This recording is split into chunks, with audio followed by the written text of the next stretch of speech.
under the Fair Use Act. Everything is allegedly. Like, share, and comment.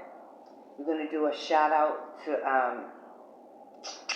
Celebrity T, Mr. Rod Long, Diddy's ex-producer. He has a lot to say about things that he has witnessed being around Diddy as his ex-producer.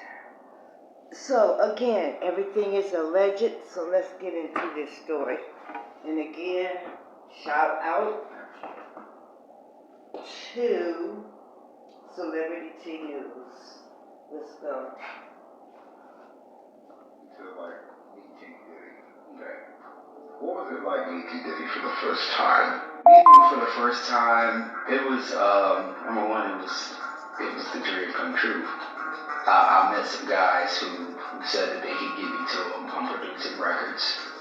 They send one of the records, and I get a call. Hey, Diddy loves the record. He wants to use it.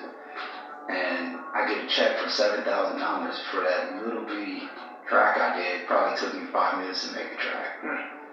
So I'm steadily sending more records.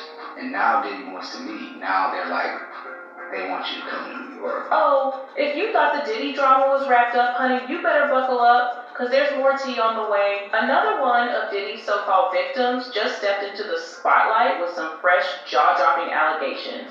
And let me tell you, what he spilled will leave you shook. The name is Rod Long, and baby, what he saw working around Diddy had him so messed up he left the whole industry and became a pastor. But now, he's finally ready to... Y'all, why everybody got to run to the church, run to the pastors when they get in goddamn ass trouble? Why? Why?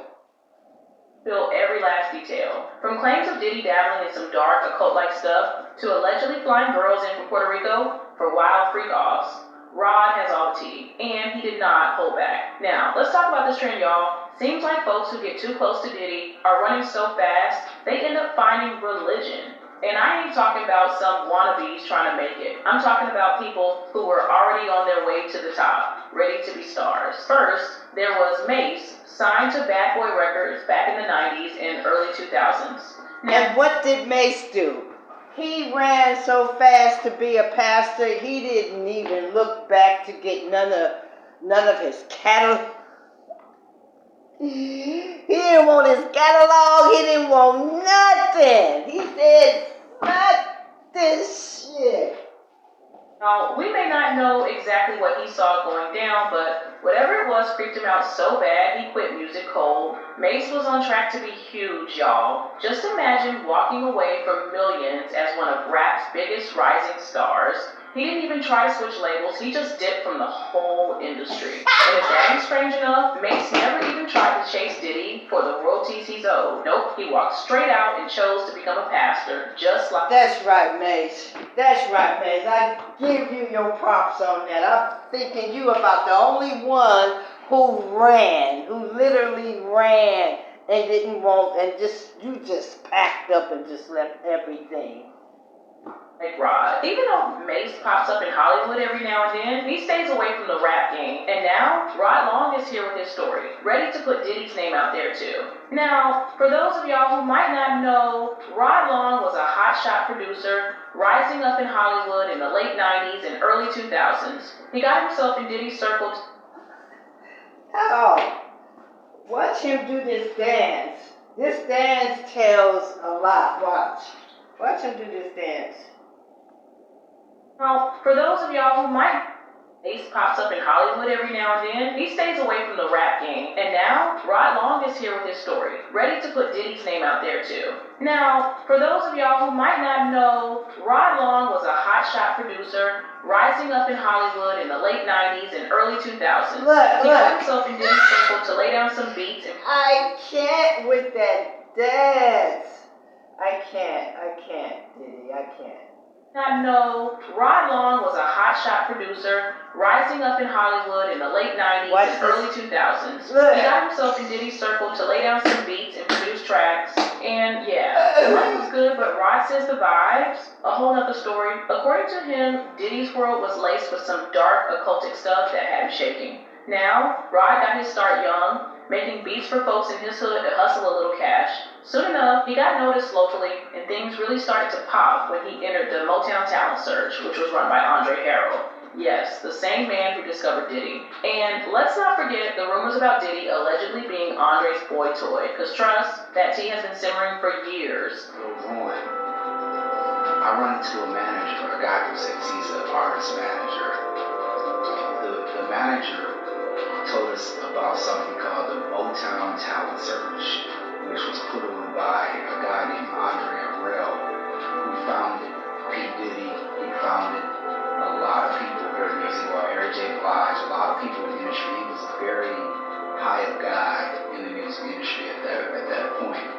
And the Motown Talent Search was kind of like American Idol before the technology, before, TV. So if you got that opportunity, you had to take advantage of it because the competition was very stiff.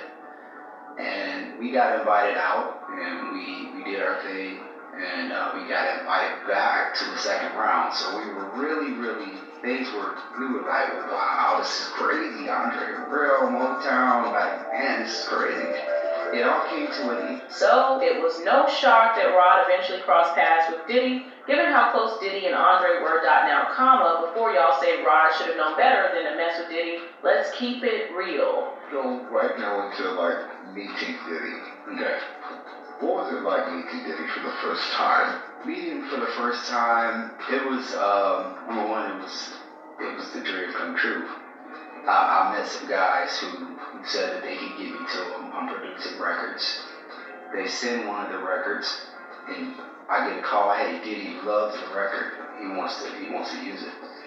And I get a check for $7,000 for that little bitty track I did. Probably took me 5 minutes to make the track. $7,000 for a 5-minute track. That was popping back then. So I'm steadily sending more records.